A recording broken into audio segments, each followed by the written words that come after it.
লাহোৱালত চিত্ৰকৰ্মৰে উজলিছে চাবুৱাৰ সুৰজ বৰুৱা। সুৰজ বৰুৱাৰ হাতত প্ৰাণ পাই উঠিছে অসমৰ হাৰ্টথ্ৰব জুবিন গাৰ্গ। ৰং তুলিকাৰে জীৱনৰ জয়গান গাব বিচৰা চাবুৱাৰ এজন উদীয়মান প্ৰতিভা, যি সৰুৰে পৰা আৰম্ভ কৰিছিল ছবি আঁকিবলৈ আৰু এতিয়া এই যুৱকজনক চিত্ৰশিল্প কৰ্মৰে চমক দিছে ডিব্ৰুগড় জিলাখনত। ডিব্ৰুগড়ৰ বিভিন্ন স্থানত হাতত ব্ৰাছডাল লৈ যুৱকজনে আঁকি গৈছে ইখনৰ পিছত সিখন সুন্দৰ সুন্দৰ চিত্ৰ। চাবুৱাৰ বগডুং ভৰলুৱা গাঁৱৰ অৱসৰপ্ৰাপ্ত সেনা জোৱান মুক্তা বৰুৱা আৰু মণিকা বৰুৱাৰ সুযোগ্য সন্তান এই বিশেষ প্ৰতিভাধাৰী যুৱকজনৰ নাম হৈছে সুৰজ বৰুৱা।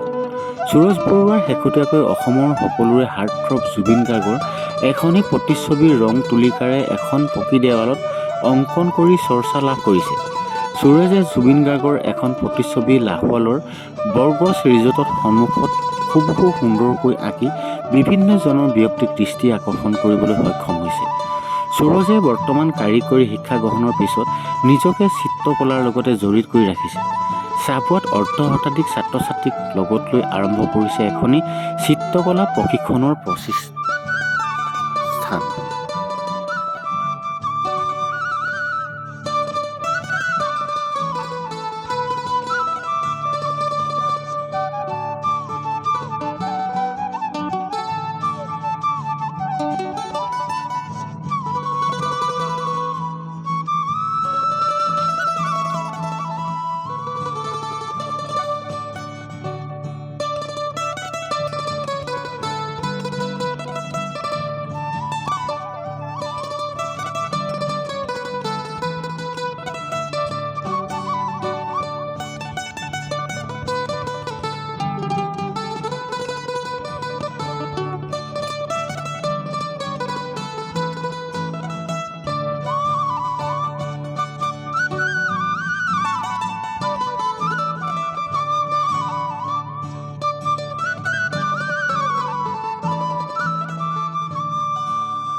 জুবিনক মানে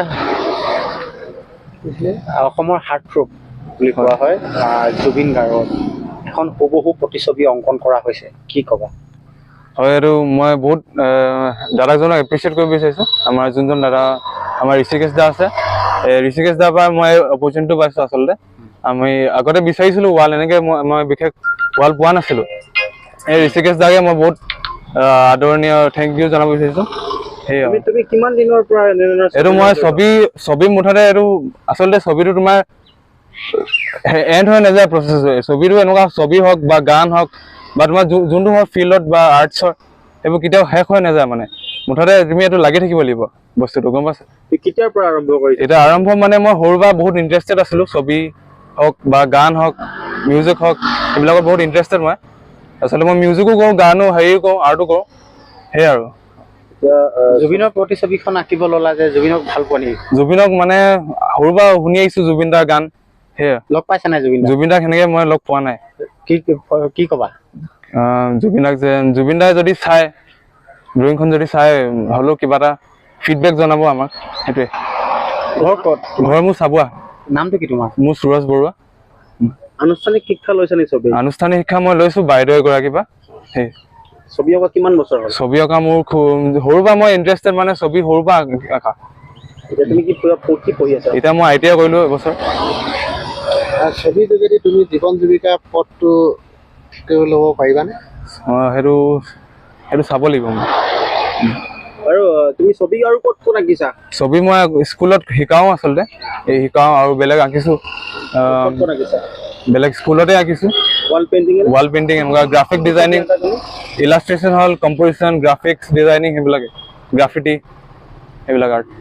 আৰু বৃহত্তৰ চাবুৱা অঞ্চলটো লাহোৱালটোতে কাৰণে অসমৰ বাহিৰতো ক'বা নেকি? মই বাহিৰত বিচাৰিছোঁ যে সেইটো যদি চান্স পাওঁ বাহিৰত, সেইটো শ্ব' কৰিম মই। আৰু যিটো আৰ্ট গেলাৰী যিটো এটা থাকে প্ৰদৰ্শনী, ছবিৰ প্ৰদৰ্শনী, তেনেকুৱা দিবলৈ মন যায়নে?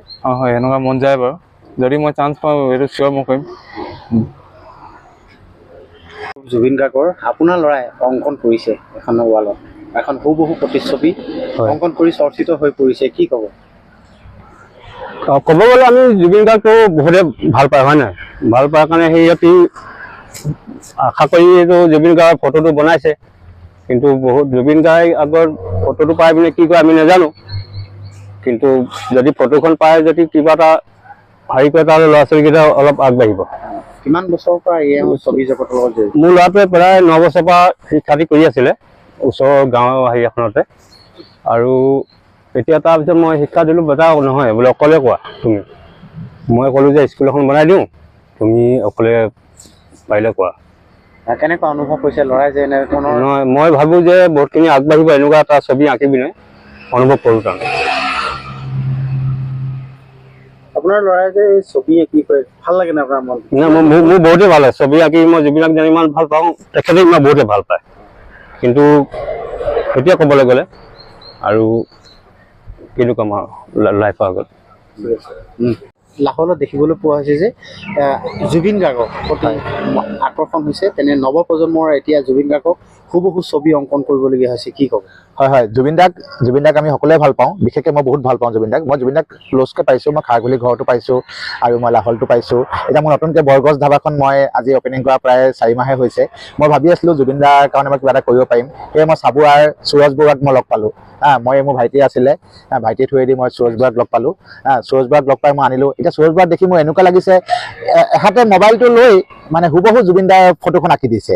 এহাতে মোবাইল আৰু এহাতে মানে আৰ্টৰ পেঞ্চিল লৈ পেলাই হুবহু জুবিন দাক আঁকিছে। মই গোটেইদিন তেওঁৰ লগতে আছোঁ, ৰাতিপুৱা প্ৰায় 6টা-7টা বজাত আহি যায়, আহি গধূলিলৈকে কাম কৰে। সেইদিনাটো মোবাইলৰ ফ্লাছ লাইট জ্বলায়ো কাম কৰিছে।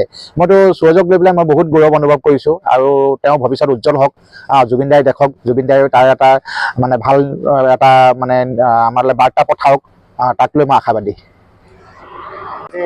অসমৰ জনপ্ৰিয় গায়ক হাৰ্টথ্ৰব জুবিন গাৰ্গৰ ছবি অংকন কৰিছা, এয়া প্ৰথম নে আগতে অংকন কৰিছা? আগতে আমি এনেকুৱা একো সুযোগ পোৱা নাছিলোঁ। আমি আগতেও আমাৰ নিজৰ আৰ্ট স্কুল আছে যদিও আমি বহুতো স্কুলত কৰিছোঁ, স্কুল প্ৰতিষ্ঠানত কৰি আহিছোঁ। আমি দুজনে অকল, বেলেগ কোনো নাই লোৱা। আমি দুজনে এনেকুৱা বহুতখিনি ছবি আঁকিছোঁ, কিন্তু আজি ঋষিকেশ দাৰ কাৰণে আমি এনেকুৱা এটা ধুনীয়া সুবৰ্ণ সুযোগ পাইছোঁ। আমি আশা কৰোঁ এনেকুৱা ধৰণৰ আৰু বহুত কাম ওলাই থাকক, বা আৰু বহুতখিনি আমি আগুৱাই যাওঁ বুলি আমি আশা কৰিছোঁ। তোৰ নামটো কি আছিলে? মোৰ নাম কৃষ্ণাফ মহন্ত।